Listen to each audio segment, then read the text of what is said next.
Good to go? Good to go. Cool. Cool. Welcome to the podcast, Jose. Well, thank you for having me. I appreciate it. Of course, man. And so the business that you have that is the one that you already had when we met was Aviles Quality Cleaning. Quality Cleaning. And I think this is going to be a neat episode because so far a lot of our talks have been based around like things around entrepreneurship and business, like psychology.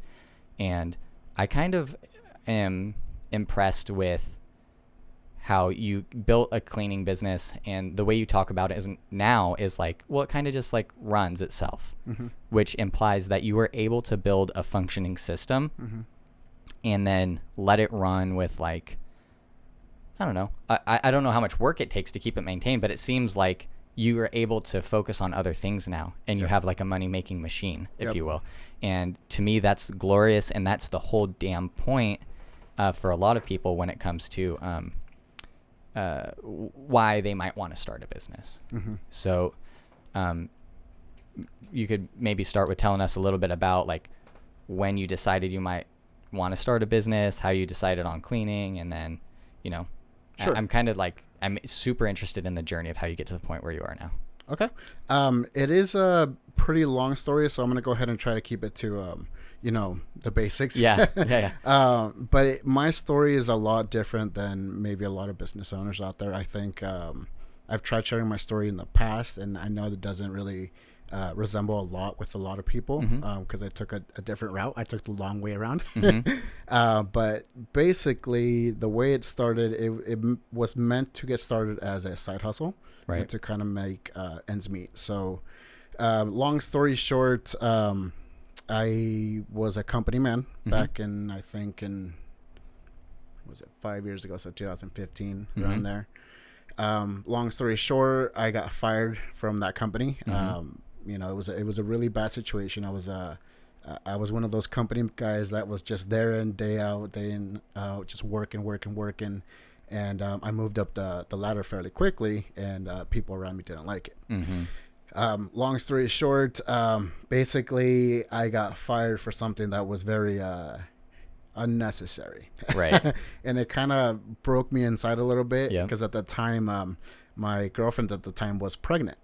And so they knew that, and they were very supportive about it. And it just kind of came in out of nowhere. Yeah, but nevertheless, you're fired. Yeah, I was fired. So I'm like, I was thrown out in the streets. Right. Like, yeah, you have a baby coming up here in a couple months, and you know what? We're just gonna go ahead and let you go. I'm like, oh, okay, great. So I did dip down, and I did feel bad about myself, but obviously, like with the new baby coming in, being my first baby, I had no option to get out and hustle. Right. I was working 3 jobs. I was working as a Kirby salesman. So I'm not sure if you guys know what Kirby is, but it's basically those $4,000 or 4,000 pound vacuums that nobody uses, but they're like, really, really heavy and really, really good, but nobody uses them. They're like indestructible, but not popular. So that's where I got my feet wet in selling. Okay. So sales is kind of... That's where I started everything. Yeah. All right. Yeah. So, I mean, because I didn't know I was good at sales. And, I think one of the big takeaways from any business is learning how to sell. Yeah. And I think that's where I started learning how to sell. And then I started getting the idea of like, hey, maybe I should start this on the side. But I was working that sales in the morning with Kirby. And in the afternoon, I was working as janitorial for a janitorial company in Rockland. So I started learning the industry a little bit. Right. I moved up the ladder fairly quickly. A few months later, once I was top performer in selling Kirby's and I was already running my own crew for the janitorial, okay, well, I have some time on the weekends. I was serving on the weekends as well, so I was working those 3 jobs. Right, just hustling. Yes, because it was scary, man. Like I was living with my parents at that time. Fear as a new motivator. Baby coming in, and exactly, like I was just scared of not paying for my bills, not being able to pay for, because you never know. I was out of insurance too. I'm like, man, I'm kind of wondering how much it's gonna cost to deliver the baby and everything. So I was scared. Right, there's so many unknowns. Yeah, so I started knocking on doors. I'm like, hey, well, I already know the business. I started knocking on doors, did a couple business cards, flyers, and stuff like that, and I started selling. I filled up my route, and that's kind of how I started. I was working those 3 jobs, and I was letting go one by one as I filled up my schedule. Oh, nice. Yeah. So a lot of people make the mistake where they try to Do it all at once. Yes. Yeah. And I did that same mistake. So once I filled out my schedule, I hired the person. And then before I knew it, I had so many people calling me and so many people asking, like, hey, do you do this area? Hey, do you guys do Rancho, Folsom, all these and that? And I filled out my schedule way too much. Oh, okay. Yeah, basically what happened is I hired, I think it was like 5-7 people. Wow. Like in the course of 1 week. So as you guys can imagine, the training was not there. Right. I mean, my name was growing really fast. So I'm like, shoot, I got to take care of all these people. Right. And yeah, it was a horrible disaster. It did not work out. The training wasn't there.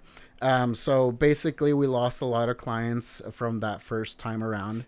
So that was your first like entrepreneur. I'm not even going to call it a failure unless who cares? Because if you think of failure as just a learning block, yeah, then it's a step. Then it's a step. Mm-hmm. So that was like that first one. Because I feel like everybody we have on the show talks about their first stubbed toe, Yep. if you will. Yep. Yeah. No, yeah, you're absolutely right. It was, I actually didn't pull my license. Don't nobody sue me out there. I didn't pull my license until the end, I believe, of 2015. So I was doing all these on the side. I didn't think about making it as a business. I didn't know anything about business. Right. I just thought like, shoot, I'm making good money. You know, I'm getting paid $25 an hour to clean these houses. And I thought that was doing great. You know, I was bringing about $4,000 at home. And I'm like, shoot, this is more money that I've ever received, even as a company man. Right. But then I didn't know how to manage the expenses, the overhead, you know, everything else, insurance, like, wow, you know, it's like a hot mess. Yeah. So, but anyways, yeah, that was my first thing. And I learned a lot. Basically, I learned don't ever do that again. Make sure you train your people one at a time. It's still to this day, whenever we onboard people, I train them myself. I spend at least 1 week with them, and then I pass them on to my team leads, and my team leads handle the rest. Wow. But I want to make sure that, you know, ever since that first experience, every single person that we hire, I train them personally for at least a week. Right. Yeah. So we don't have that mistake anymore.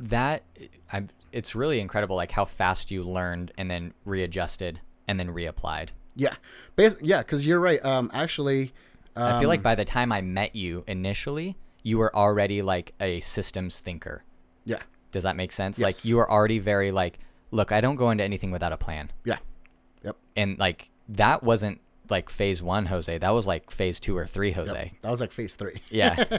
Yeah, you're absolutely right. So I made a lot of mistakes starting up, and I think a lot of people don't realize that you have to make mistakes, you know, and it's almost like encouraged for you to make mistakes, because if you don't make those mistakes, you don't learn.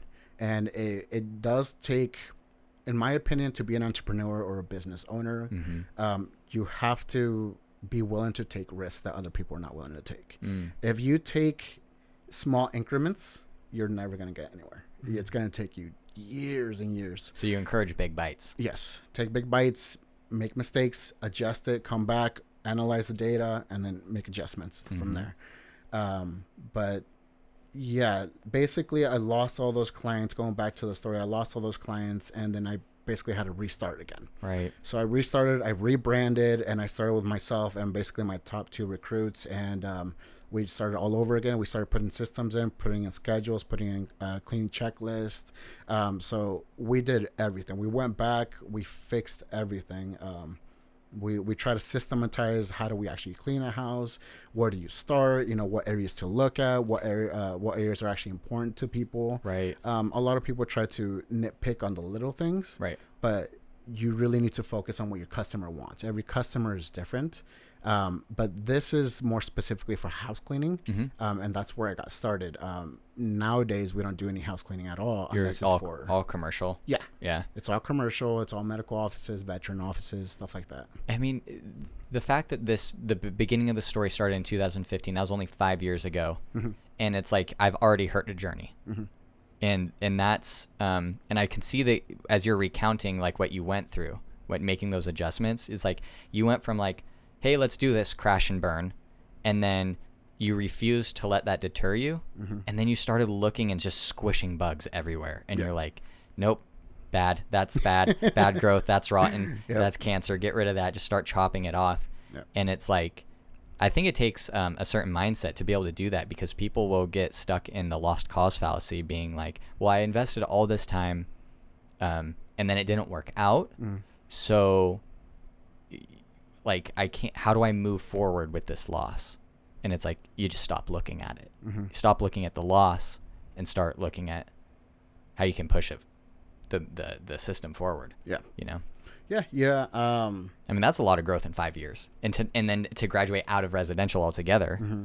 and go, because even if that was just, oh, we could serve commercial customers better. It doesn't matter what the reason is like the fact that you adjusted and like inhabited that new space now. Yeah. The loss, the very first step, the phase one, let's call it phase one. It was discouraging because, we started making really good money. We started making real money as a beginning company, right? Right. But it was discouraging because we did lose a lot. We did have a lot of customers complain, and it does hurt your ego, right? Yeah. And as any salesman would tell you, there's a little bit of ego to every salesman out there. Right. And it does hurt you, but at the end of the day, like I said at the beginning, I was having a baby. There was no option to, oh no, woe is me, or oh no, it's not going to happen. I invested, $15,000-$20,000 and it's all gone. Right. Because you can't look at it like that. You have to look at like, okay, well, what did we learn? What can we change? And how do we push forward? Yeah. And from there, basically, we started putting our customers as number 2 on the list. And I know a lot of people out there are not going to agree with this, but your team. The team comes first. Yeah. The team comes first. And let me explain. This is a good lesson, because I think for a long time I was like, oh no, you definitely need to think about your customer first. And it's like, yeah, but if you have a broken system, you're not going to be able to serve them. Exactly. I don't consider myself to be a leader. I don't consider myself to be a good manager. I just try to be the best person that I can. Okay. And I learned a lot from the company that I was working for. I was actually somewhat close to the owner, and I actually got to learn a lot from him. And the way that I was treated at that company was fantastic. Right. Like, they always brought you fruit. There was always coffee available. They always brought you your cakes and your birthdays, give you gift cards. They gave you time off. Like, all these things that were new to me as a growing up an adult. I was fascinated because I grew up in landscape, restaurant businesses and stuff like that. So I was never a company guy until then. And then I realized, oh, wow, people actually care about their employees. And so I forgot about that in phase one. And I was just more desperate to like, okay, how much money can we make?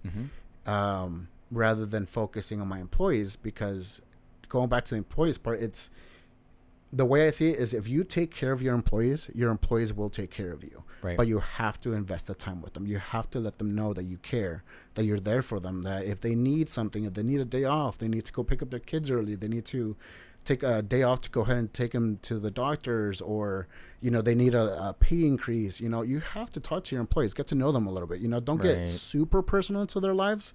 But there is a point where I think there should be some sort of relationship between employer and employees. Besides just, hey, you clocked in at the right time, right? Yep. Yeah. Like, hey, how are you feeling? Like, how is your back okay? Are your knees okay? Because the work that we do is not easy. A lot of people don't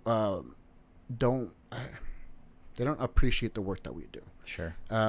We're grinding every day. We're scrubbing toilets. We're taking heat from clients that are not always super happy. We're scrubbing messy things. Cleaning carpets. Yeah, steaming, and whatever. It hurts your body. Your body takes a toll. And so, to stop and just say, hey, how are you doing today? How's your knees?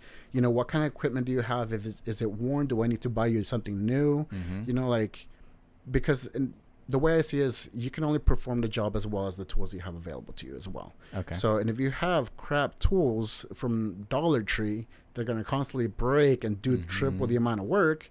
No, just spend the extra money, get your employees the good tools to do the work, and save them the hassle of the pains that they're gonna have to go through. Right. And so the mental shift is now you're focusing on perfecting the system, and part of the system is your people. Yeah. You have the people, and then you have the business model, and I guess whatever else that's relevant to that system, and that's what you realize is really important, is a healthy, sustainable system. Yes. And that.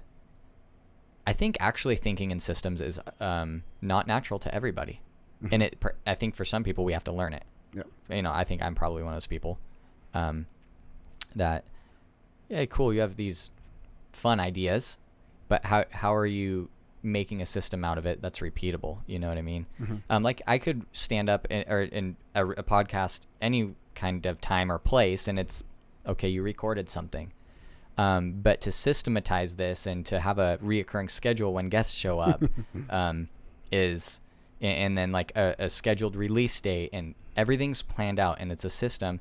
You know, like we can now train somebody to do a lot of that work for us, and then move on to something else. You know? Yeah. It's a great point to systematize everything, because the way that we approached it, like I said, first things first is our employees, then our customers. You know, what do the customers actually expect? What do they actually want? And make sure that we document everything. Mm-hmm. So part of systematizing is having documents and having data, basically. Okay. Things that you can reflect on, things that you can actually look and track and see where you can improve, what things you need to schedule out. You know, right. So if like you make an instruction sheet. Exactly. For maybe a new employee. Yeah. And then you train them still, but you also leave them with the sheet so that they can refer to it when you're not around. Exactly. So we do have a checklist. Mm-hmm.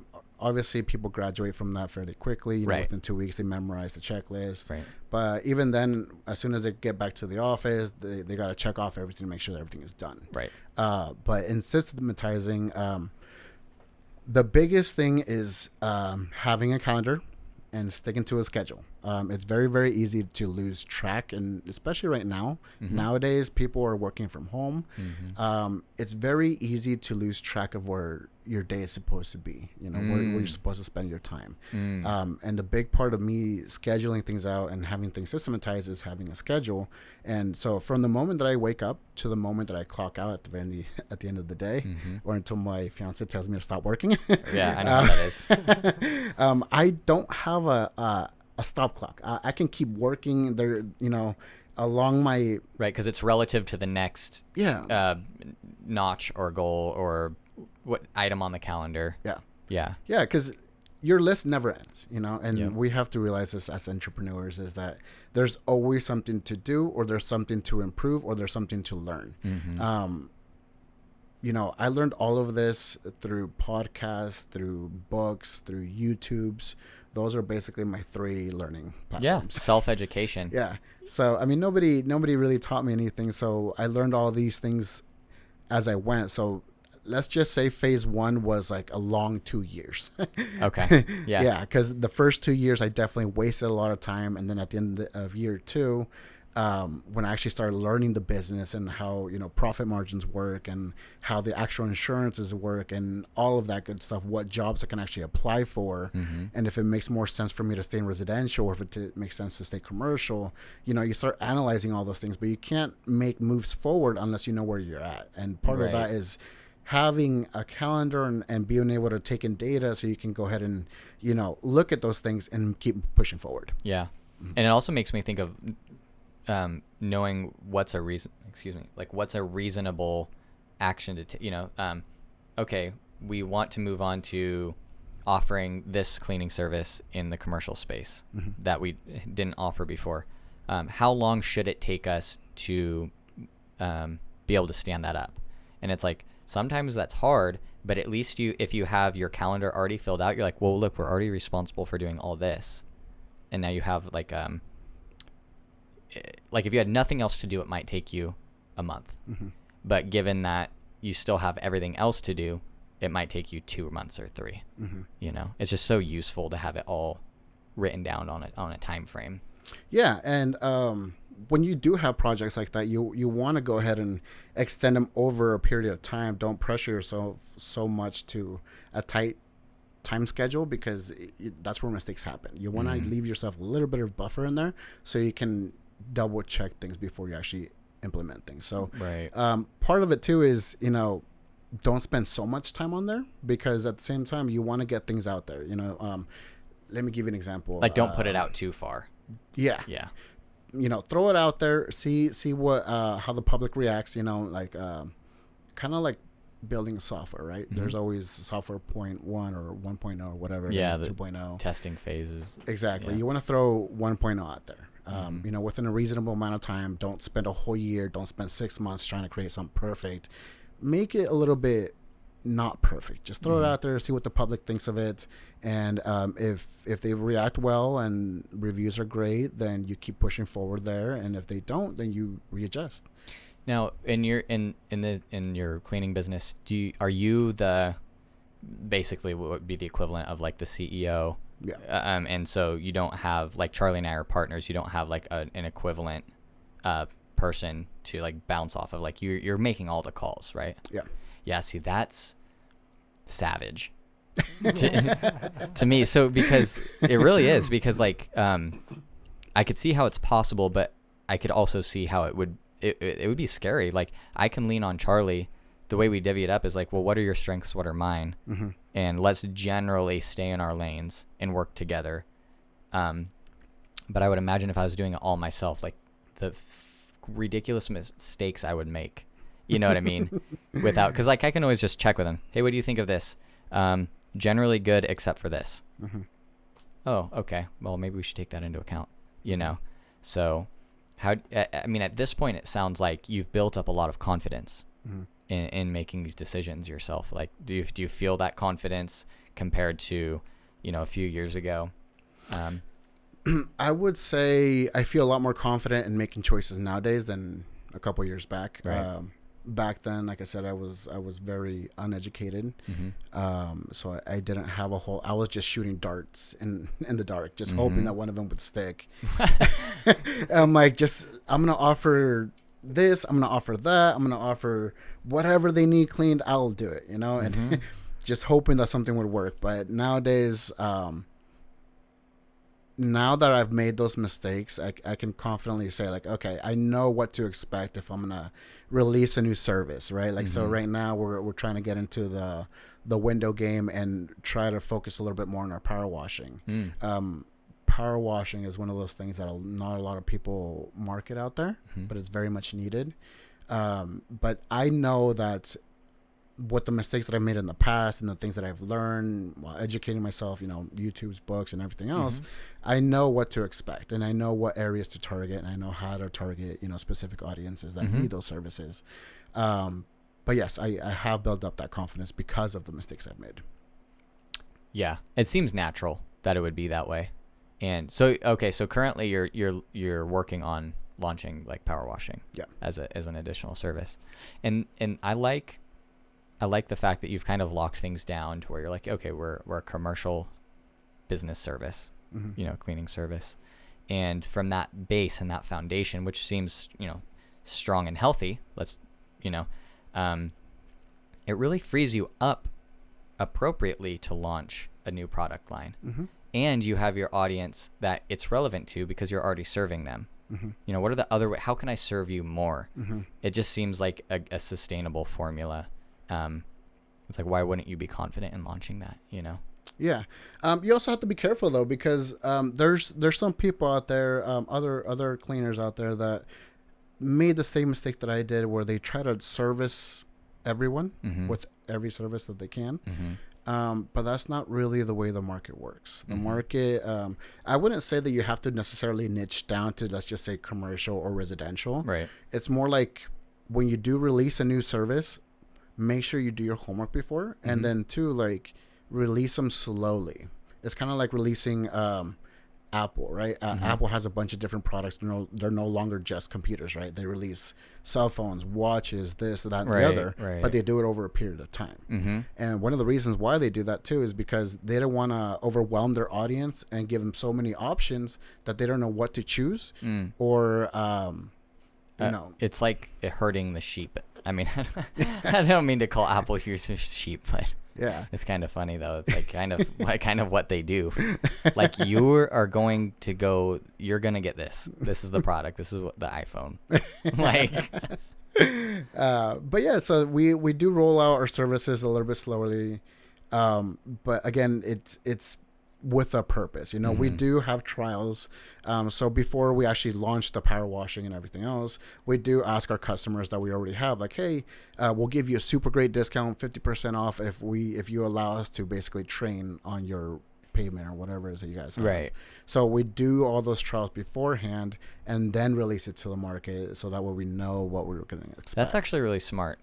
Trialing Right. Yeah. I mean, it's that way you can learn. The customer's happy because it's like, shoot, half off. Yeah, this is awesome. Yeah. You know, I don't really care if it's not 100% perfect, Mm-hmm. because if it's 80% perfect, I got my money's worth. You know. Yeah. Yeah. And that's exactly right, because nobody wants to pay top dollar for a service that's mediocre. Right. So and especially with us, one of the things I've been focusing a lot on lately is brand, like the power of your brand. Mm-hmm. And so whenever I release a new service, I want to make sure it stands with our brand. Our brand, people know us as Quality Cleaning. Mm-hmm. The name of a business is Aviles Quality Cleaning, Right. but people know us as Quality Cleaning. So whenever we put out a service out there, we expect quality work. Right. So we do these trials, but we do them with customers that we already know we have them happy, you know, that they're happy with our services. We're going to give them a great discount, but we're also going to train our staff at the same time. Right. And then that's where I can spend some time with them, be like, hey, well, maybe we shouldn't do this. Let's do that. Let's hold it at this angle. Let's do this instead. Let's try this part out first. You know, we can have all those trials before we start actually marketing and start asking for top dollar. Because one of the things that I've learned from starting back in 15 till now is pricing. It has a lot to do with, you know, how well you want to evolve your business. Okay. One of the reasons I've been able to, you know, keep my business in cruise control is because of the prices that we offer. Like we make sure that we charge reasonable rates. We don't charge ridiculous rates, but we are one of the more expensive rates, I would say. Right. Like you would say like middle to high. Yes. Yeah. That's Yes. like a nice place to be. Yeah. No, you're not the most expensive, but you're also not the guy trying to undercut everybody. Yeah. No, because it's really flooded down there. If you really start competing with people that are just focused on pricing, those aren't your clients. You want the clients that want great quality work, that want repeat service. You know, those are the type of clients that are not going to nickel and dime you. And for me, like one of the biggest reasons why I've been able to systematize what I have is by taking care of my employees. And by what I mean by that is we give them livable wages. We give them good wages. We give them time off. You know, we give them bonuses. We do all this and that. And we want to be able to do that if we don't price the jobs accordingly. So does that kind of make sense? Oh, yeah. Yeah. Yeah. It's sometimes I think of it either as like growing a plant or taking care of your body. That might even be a better one, right? You're nourishing so your body is a system.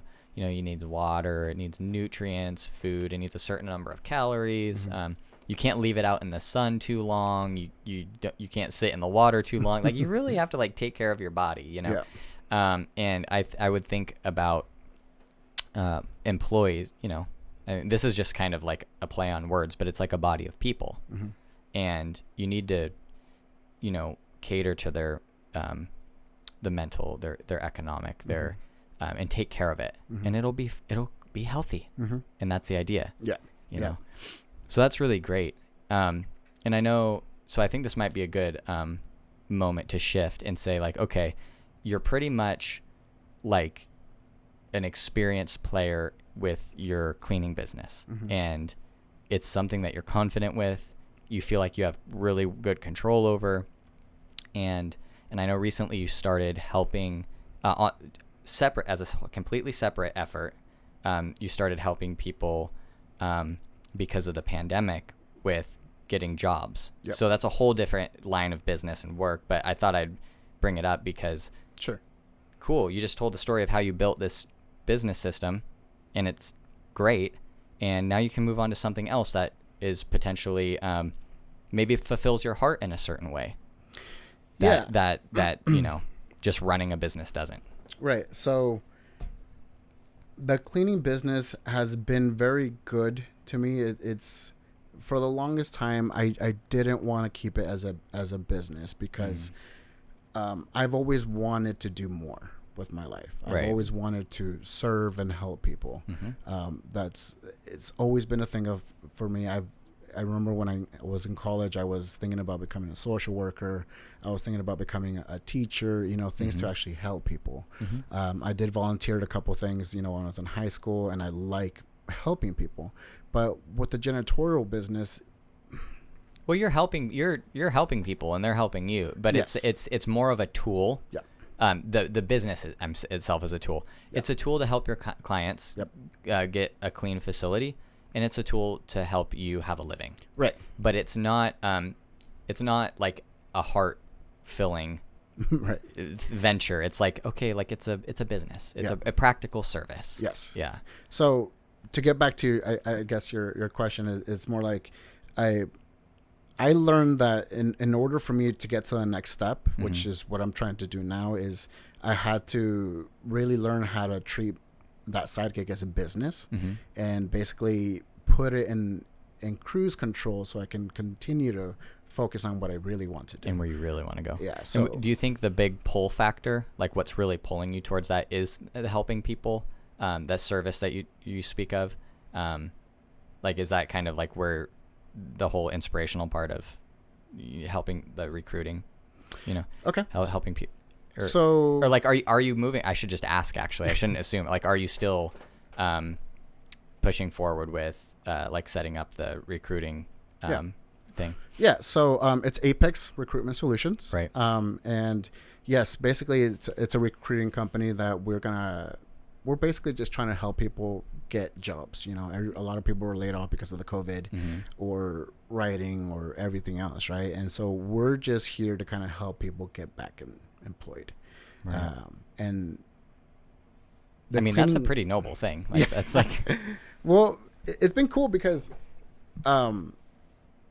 as I've grown up in business, I've made a lot of contacts, and my cell phone's full with a lot of people that can go ahead and call, like, hey, are you looking for somebody? Are you looking for this? Like, let me go ahead and help you, or whenever you're ready, or I have a friend over here that's looking for a job. Are you looking for anybody? And it's very easy for me to pick up the phone and just call somebody and recommend somebody. So that's one of those things that I've always been good at, is making connections and networking with people and, having those good connections. But ever since this happened, I kind of looked at this and I'm like, hey, well, I'm sitting at my desk one day. I'm like, shoot, all these people are getting hurt. All these people are losing their incomes and everything, and people can't pay, people can't put food on the table. Like, what can I do to help these people? Because when I came up with this idea I think it was back in March, I didn't know what to do to help people. Without giving them direct money, Right. How can I help people? And the janitorial business, luckily, like, we were affected. I'm not going to sugarcoat it. We lost a lot of clients, but the contracts that we had are strong. Right. So our employees were still employed. But that gave me a lot of time to sit at home and basically think of ways to help people. One of the easiest ways that I can go ahead and do that is by, like, hey, picking up the phone. Hey, I know that, so-and-so lost a job. Are you looking to recruit? What are you looking for? What kind of credentials are you looking for? So that's literally what I do. It's, people ask me, hey, I just lost my job. I'm really scared. Do you think you can help me out? Yes, of course. How much do you charge? I don't charge you anything. Right. Like, my job is just to help you get hired, right? So we launched, I guess, what I would say phase 1 probably about a month ago. I'm not sure if people out there have noticed, but I've been putting up a couple advertisements, a couple videos out there. And the point of that was to kind of put some feelers out there and see what the market is thinking. See if there's any, like, resonance. Interest. And interest. Yeah. Because right now, nobody knows what's going on. And so I made, software 1.0, threw it out there. You're like, hey, this is what I'm offering. This is what I'm willing to do. Give me a call, send me a DM, text message me, whatever. And I started playing with different industries. I started playing with construction, medical, accounting, different industries. And now that I have all that data back, I took this month off to kind of analyze all those things and see, like, okay, what people are actually hiring.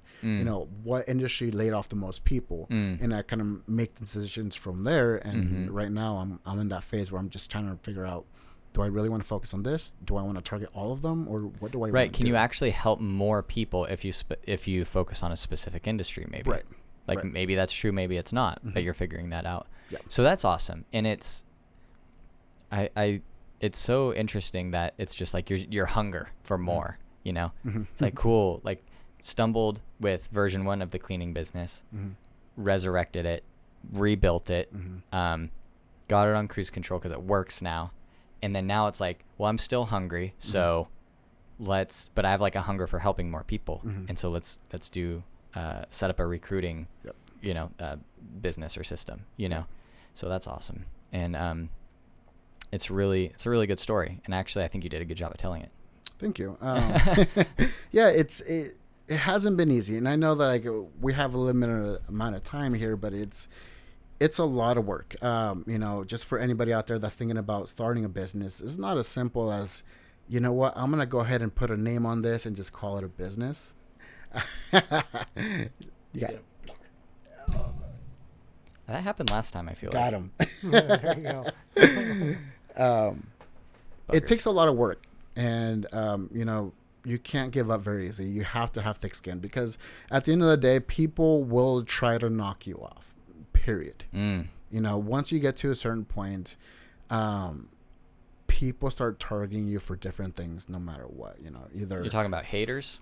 basically, yeah, and mostly on social media. It's weird, man. It's weird that people take the time and energy to do that. They really do. And you know what? I do too, to an extent, because I'm the type of a business owner that I know how much work I've put into my business. Mm-hmm. I know how much sweat and effort and aches and everything that I've gone through to make what I have now. Mm-hmm. So when people say or talk to me about like, hey, you're not doing this right, you're not doing that right, how dare you say that, stuff like that, I put in the work. Mm-hmm. You don't feed my family. You don't get to tell me what to do. Right. And I'm very much like, I don't care a whole lot about reviews and stars and who's the best of the best. I had a lot of DMs over these last 2 weeks, people asking me like, hey, why aren't you registered, or why aren't you like doing the whole best of the best cleaning? I'm just not interested. Right. I have better things to do with my time. Like, for example, actually recruiting people, helping people get jobs. Like I'd rather spend my time on that than to spend 10 hours on Facebook trying to make sure that everybody votes for me or that everybody's happy with me so that they can give me 5 stars. No, the real players that I know nowadays, the real people that have made real businesses, that make real money, people that have actual credibility in the world, they don't need to flash everything in your face. Right. They don't need to necessarily invest in reputation marketing when they know that the real results come from just focusing on the actions they need to take to make their business successful. Yeah. And sometimes I wonder about that. Like, I'm kind of questioning the lure of, stuff like those programs, like, try to get voted best in town. Like, it's fun. Mm-hmm. I acknowledge it's fun, and it sure would be nice to have that badge. Yeah. Right. So, hey, look, we won this. Yeah. Okay. I don't think there's anything wrong with it, but I'm actually totally seeing what you're saying, where it's like, do people actually shop that way? I mean, like, I think everybody looks at reviews. Don't get me wrong. Mm-hmm. But to think that somebody is specifically searching for the business who won best of the best last year, that doesn't seem like that actually happens. Well, we all have relatives who are like, hey, all my family vote for me. And so we are all like, oh, how credible is this system anyway? To some degree. It's You're absolutely right. So one of the other reasons why I don't play with the whole best of the best is because, and again, I know a lot of people are not going to like it, but I'm just going to go ahead and say it anyways. If you guys know me at all, or anybody that does know me, I say what's on my mind, and I have very little filters. Right. It's just the way that I am. Yeah. And I don't always intend to say it in a bad way. I'm just a realist. Right. You just want to get it out. Yeah. And then, for example, like the best of the best thing, it's very, very much a popularity contest. Mm-hmm. And I myself don't have a whole lot of friends. I keep a very small circle of friends, and I keep more mentors than I keep friends. But I don't want to spend my energy and my time trying to keep everybody happy so they can give me the best of the best award, or like try to keep the Chamber of Commerce happy so they can all vote for me when it comes to this time. Like it's political nonsense. Yeah, and it's more like, who do you know? Like, okay, so so-and-so? Oh, yeah, that person's going to vote for him, so we're going to go ahead and vote for him anyways. So weird. Like, it has nothing to do with the business. It has nothing to do with how well you perform your business, how well you treat your customers, all of that. It has nothing to do with that. It has to do with I'm wondering if like that's just what it's evolved into. Like, actually, it kind of almost makes me think of elections, where it's like it's the intention and the initial system perhaps was set up like pretty innocently, like, oh, let's have the community vote and see who they like the best. Mm-hmm. Just lighthearted thing. But then it turns like, I need the best of the best badge. Like, Yes. And I that's will kinda lie, what you- cheat, steal, or kill. And you're right. I mean, it kind of feels like it's turned into that. So again, like that's the reason why I choose not to participate. Of course, I would love to have that title, just to kind of say like, "Hey, I'm the best of the best." But Right. again, Right, you just don't want to participate in the politics of it because it's not actually conducive to your business. exactly. Yeah, Exactly. I mean, bottom line, it's just, and that's a good lesson, I think, for any marketers out there. Mm-hmm. Look, your marketing idea for any business that's out there. So if I approach somebody and say, "Hey, I have a pretty good, I have a marketing plan to pitch to you, Mm-hmm. and I want to see if you're interested in implementing it into your business." Like, I've had it before where I tell somebody my plan or idea to market their business, and they're just like, "I have no interest and I see no value," and it's like, wow, okay, So where was I going with this? So if your idea is like, "Oh, I'm going to put together a voting system like for all the businesses," and it doesn't mean that there's actually inherent value in it. Mm-hmm. And I guess I just wanted to talk to the marketers out there, if anybody's listening. It's like, make sure your ideas are actually helpful to the businesses. Yep. Right. Meaning, And ask the businesses. It's like, you're a marketer. You're not a janitorial service. Like, maybe you should call if you have a marketing idea for a janitorial service, call the janitor and say, "Hey, am I on base here or am I like on Mars? Yeah. Like, what do you think of this?" And like, okay, yeah, you're 90% on base, but you're missing this. And then take that and learn from it. Don't have this ego of, "Well, I'm the marketer. I know what I'm talking about." It's kill your ego a little bit. Yeah. It'll help you be a better partner. mm-hmm. And that's one of the things that I love about you guys is that you guys actually talk to the people that you guys actually want to market for, right? I mean, I have a lot of marketers in my history. Right. A lot of people that have tried to approach me and, just trying to earn their money, right?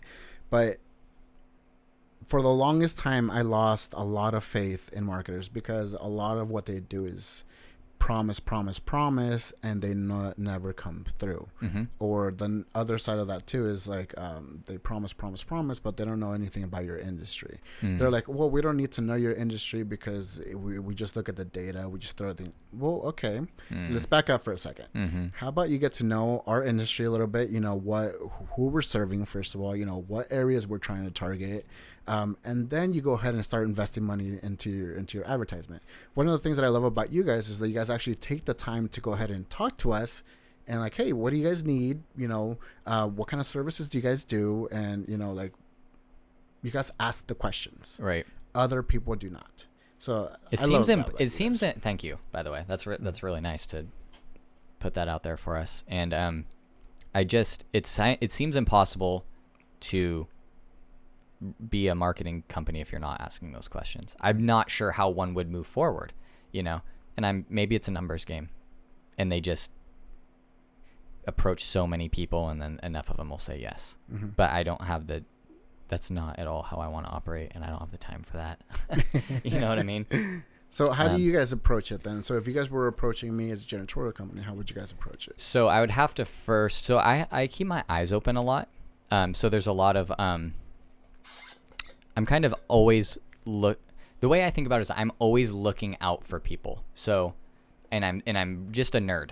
Okay. So I'm a nerd when it comes to business and marketing. So maybe I'm in town and there's a little shop, a niche shop or a business, and I'll be like, "Oh, it would be a fun idea." Like, I'm just a creative person. So I'm always thinking, it would be a fun way to like play up their presence. Mm-hmm. What would be a fun way or an exciting way to bring awareness to this company? And then I start getting creative. Oh, they could do X, Y, or Z, and it would be like, you can make this out of it and you can make that out of it. So I'm always thinking about potential. They're always malleable ideas. And eventually, and so what I'm saying is that happens all the time in my head. Mm-hmm. And eventually when I come up with one, and I'm just playfully playing with these ideas, eventually I run into one where I'm like, "Hey, that that actually sounds like not only is it a fun idea, but it actually sounds like it would deliver value to them. Now, I do have to make a few assumptions about what their pain point might be, right?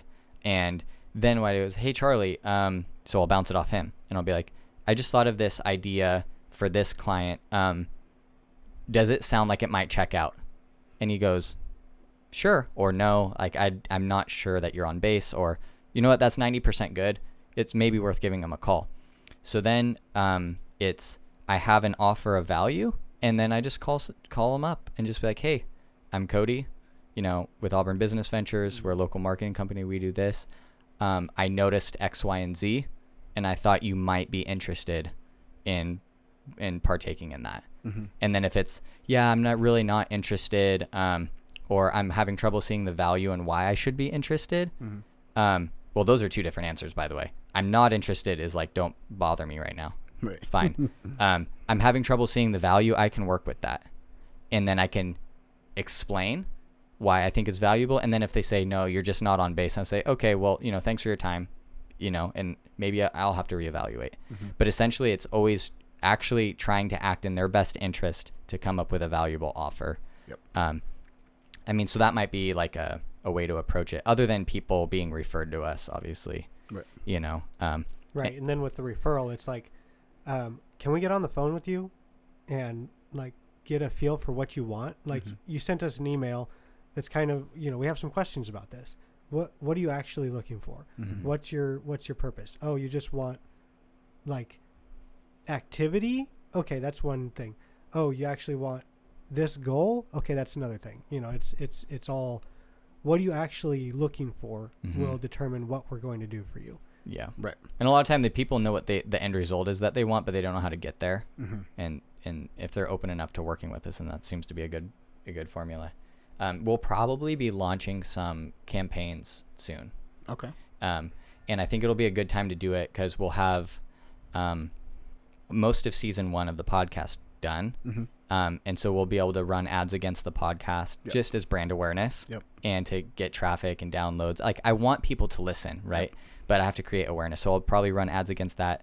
We're probably going to be making some videos that explain the podcast, explain the meetup, and explain our internal services and run them all separately against the brand. And I think because we have everything stood up now, even though we're doing the meetup virtually with scale, it's good enough. Like it's the core value's still there. We're just doing it through the phone. Yeah. Or through the app. And people need it. And I love being part of your organization. I don't always have the time to be present, but I love to keep tabs on it. And I love what you guys are doing.